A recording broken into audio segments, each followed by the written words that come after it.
Welcome to your one-stop destination of top tech news of the week. I am Shantanu Udasi and this is AIM's weekly news roundup.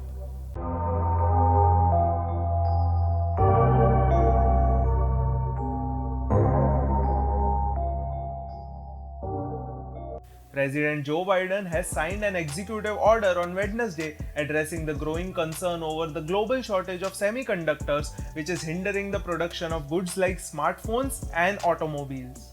The White House's executive order directs the federal government to conduct 100-day review of supply chain in 4 sets of products, including computer chips and large capacity batteries, like those used in vehicles, according to administration officials. The chip shortage was a result of number of factors created by the coronavirus pandemic. As more of daily life moved online, consumer electronic manufacturers saw an increase in the demand of products like laptops. Production of chips also slowed down in part because of the pandemic, and former President Trump's trade war with China made it more difficult for US companies to work with Chinese chip producers. This resulted in companies like Apple, AMD, Sony, and Qualcomm raising concern over shortages over the last few weeks, including parts for iPhone and consoles like PlayStation 5.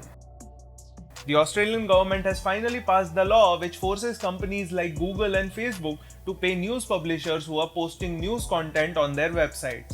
Facebook said it plans to invest an additional $1 billion in the news industry over the next 3 years as a sign of commitment to journalism, following the company's unprecedented showdown with the government of Australia that involved briefly disabling the ability to read and share news for the Australian Facebook users and publishers. The announcement was made as a part of a blog post from Global Policy Chief Nick Clegg published on Wednesday. Facebook has followed the footsteps of Google as their commitment matches the one Google made in October of last year, when the search giant announced it would start paying publishers to create specialized versions of the stories and other forms of news content for its Google News Showcase platform. Facebook will negotiate deals with news publishers for its Facebook News platform without the fears of forced arbitration.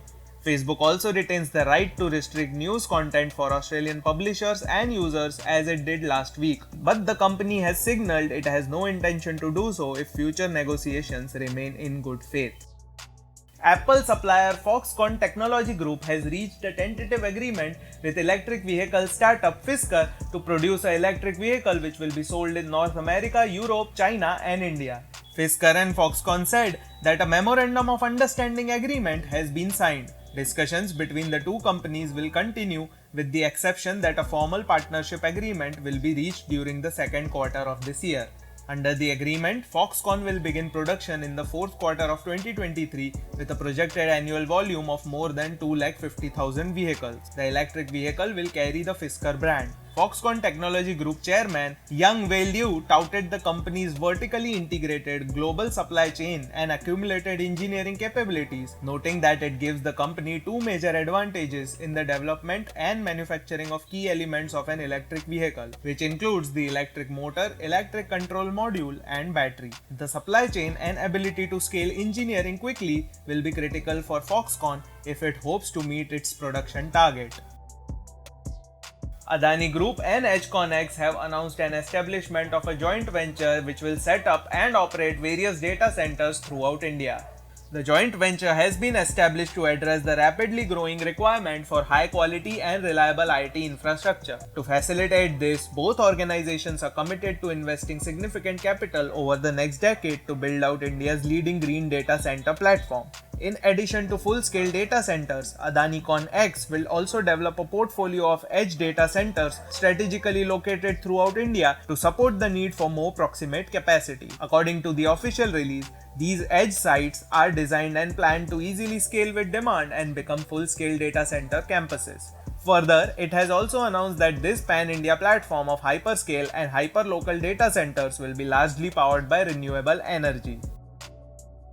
In Apple's annual shareholder meet held on Tuesday, Tim Cook revealed that Apple has acquired about 100 companies over the past 6 years. That works out to acquiring a new company every 3 to 4 weeks. Mr. Cook told to the shareholders meeting that the acquisitions are mostly aimed at acquiring technology and talent. Apple's largest acquisition in the last decade was its $3 billion purchase of Beats Electronics, the headphone maker founded by the rapper and producer Dr. Dre.